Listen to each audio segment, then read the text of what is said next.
Cooking with निशिगंधामध्ये तुम्हा सर्वांचं खूप खूप स्वागत आहे। आज बनवले आहे पंचखाद्यापासून बनवलेले मोदक। तर हे पंचखाद्यापासून बनवलेले मोदक 15 ते 20 दिवस टिकतात आणि हे शिवाय पौष्टिकही आहेत। तर हे मोदक कसे बनवायचे आहेत यासाठी आपल्याला काय काय साहित्य लागणार आहे, तर चला रेसिपीला सुरुवात करूया।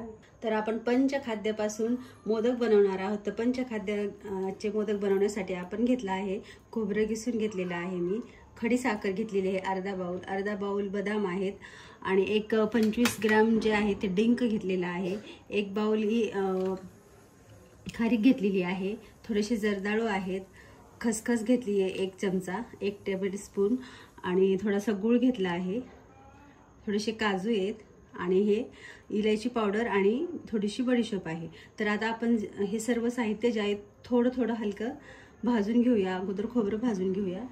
तर हे खोबरं जे आहे ते मी असं टाकले ह्याच्यामध्ये। आपल्याला फार असं ह्याला भाजायचं नाही, ह्याच्यामध्ये थोडंसं गरम करून घ्यायचं याला, म्हणजे हे जे मोदक जे आहेत ते 15 ते 20 दिवस टिकतात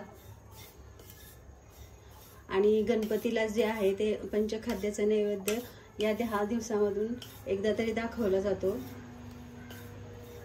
आपलं हे खोबरं जे आहे ते छान असं थोडंसं आता भाजले हे। आता मी हे काढून घेते, बदाम टाकून घेऊया, हे पण हलकेसे असे भाजून घेऊया, म्हणजे जे ह्याचे मोदक जे आहेत ते असे छान क्रंची लागतात। तर आपले बदाम ही आता छान असे थोडेसे भाजलेत, आता मी हे काढून घेते।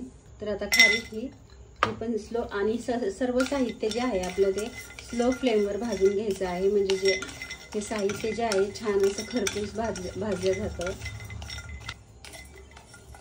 तर आता हे भाजले आपण काढून घेऊया, खारीक सुद्धा छान भाजलेले। याच प्रकारे आपण आता हे सर्व साहित्य जे आहे तर भाजून घेऊया। आता मी थोडंसं तूप टाकून घेते आणि हा जो डिंक जो आहे तो तळून घेऊया आपण ह्याच्यामध्ये।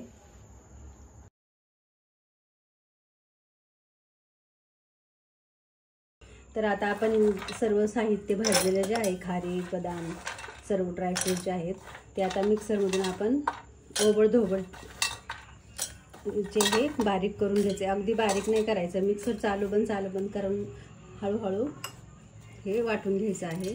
आणि हा जो डिंक आहे तोही टाकूया।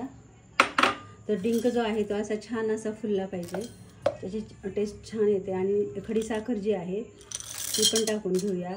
खारीक ऑलरेडी गोड असते, त्यामुळे मी अर्धा बाउलपेक्षाही कमी खडी साखर घेतली आहे आणि तेवढंच गूळ घेतलेला आहे।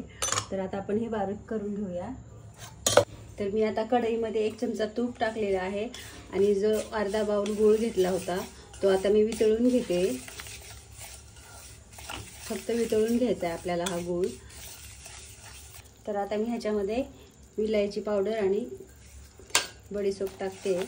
तर आपला गूळ जो आहे तो पूर्णपणे वितळला, तर मी गॅस बंद करते। तर आता आपण जो गूळ वितळवून घेतलेला आहे तो या साहित्यामध्ये टाकून घेऊया आणि जी खसखस घेतली होती ती पण ह्याच्यामध्ये मिक्स करून घेऊया। खसखस जी आहे चांगली घ्यायची आहे, फार दिवसाची घ्यायची नाही, कारण खसखस फार दिवसाची असते तर कडवट लागते आणि मग ह्याचे मोदक जे आहेत ते असे खराब लागतील। तर आता हे सर्व साहित्य एकजीव करून घेऊया। तुम्ही असा मोदकाऐवजी तुम्ही जर असंच सुट्ट जर पंचखाद्य केलं तरी तसंही छान लागतं हे। तर मी मोदकाचा साचा घेतलेला आहे आणि ह्याला जे आहे असं तूप लावून घ्यायचं आहे आणि आता हे ह्याच्यामध्ये आपण सारण असं भरून घेऊया।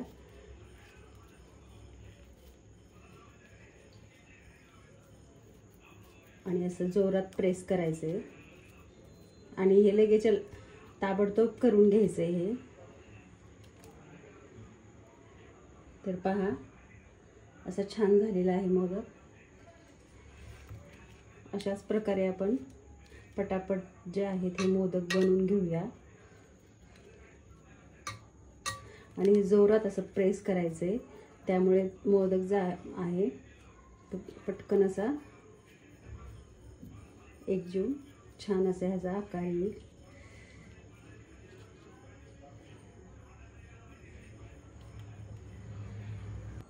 तर झाले आहेत आपले हे पौष्टिक मोदक पंचखाद्यापासून बनवलेले.